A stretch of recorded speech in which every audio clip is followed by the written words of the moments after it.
Yes.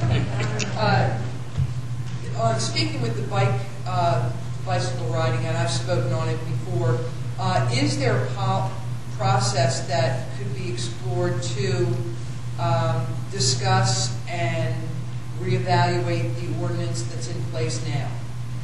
Sure. Yeah, we never say no to anything really. I mean, you can look at it and see what you think.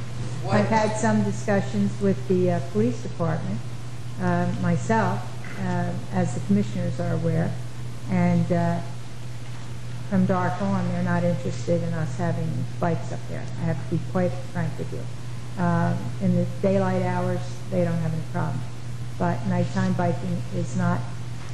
It's not safe in plain ordinary language, and it gives people the ability to go through our community and out of our community without the police being on top of the situation. So they're very uncomfortable with that.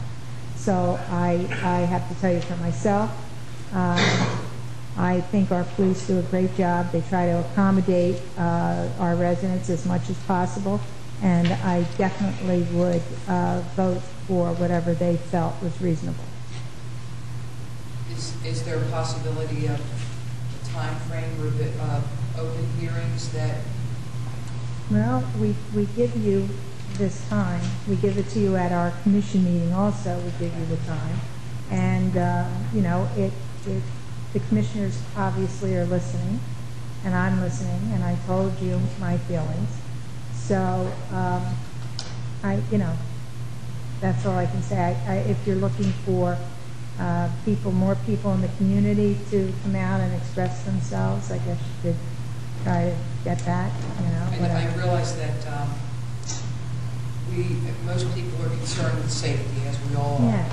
And I know Mike Weissman spoke of educating the public, and a possibility also of revenue is to license bicycles to be used on our boardwalk daylight hours year-round. And with that licensing, education would be a part of that process, where it could be financially beneficial for the city, but it also could be safety-wise more public safety. You can't do it because it's a public street. Boardwalk is a public street, so you can't license people to be on their own. Well, bikes are a vehicle. Some places do require. I've seen cities with little license plates on the back of every bicycle.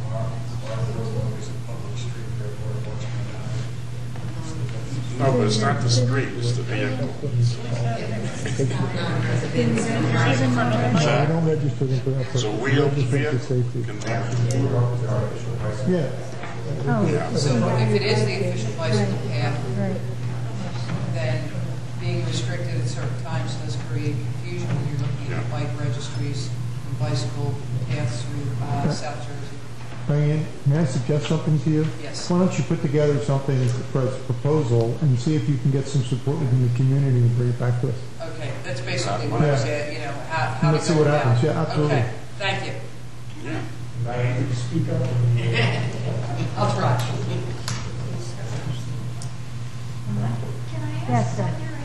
Yes, I'm not familiar with how things are done here because I'm not from the city of Ventnor, but this open discussion now also for one of the parts as far as the leaf blower and lawn and grass. Oh, sure. Am I able to speak?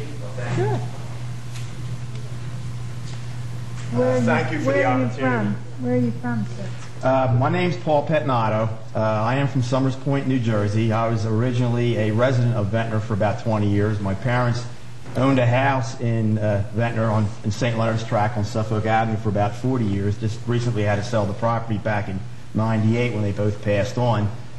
As a young child, I lived on Suffolk Avenue, and that was my inspiration for getting into the lawn care business. I got an education at Delaware Valley College. I have a graduate, a Bachelor of Science degree. I'm familiar with the problem you're having. I know well what's going on. A certain few individuals abuse the use of the blowers. I've been a member and past president, currently treasurer of the South Jersey Landscape Association for about the past 20 years, involved one way or another as an officer. We came up with a similar problem like this years ago with the city of Margate, and we were able to work out an agreement. And I'd like to know if we could possibly meet with you privately one evening and go over a few things of what could possibly be done to remedy the problem, not to eliminate the total use of blowers on sidewalks. You were talking about a budget earlier, and as far as the economic hardships your town's going through right now. We are in a very economic hardship, not only with insurance and regulations, but with gasoline.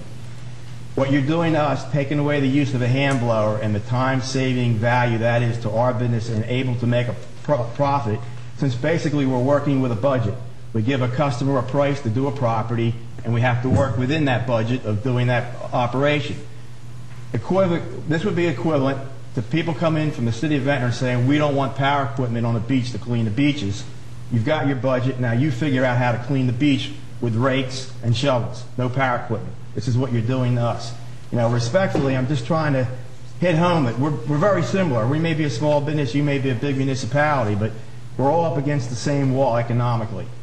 And another example of that would be somebody speeds in an automobile. You don't take away everybody's automobile because some people abuse the use of the vehicle. You educate the public. A lot of municipalities, especially Margate, even though there is now a state contractor's license, they make you come in once a year and fill out a form for a mercantile license. You don't pay, but you fill out a form and they give you a piece of paper that you sign that says you're allowed to use blowers not in the street but on the sidewalks. Nothing is allowed to be blown out into the street.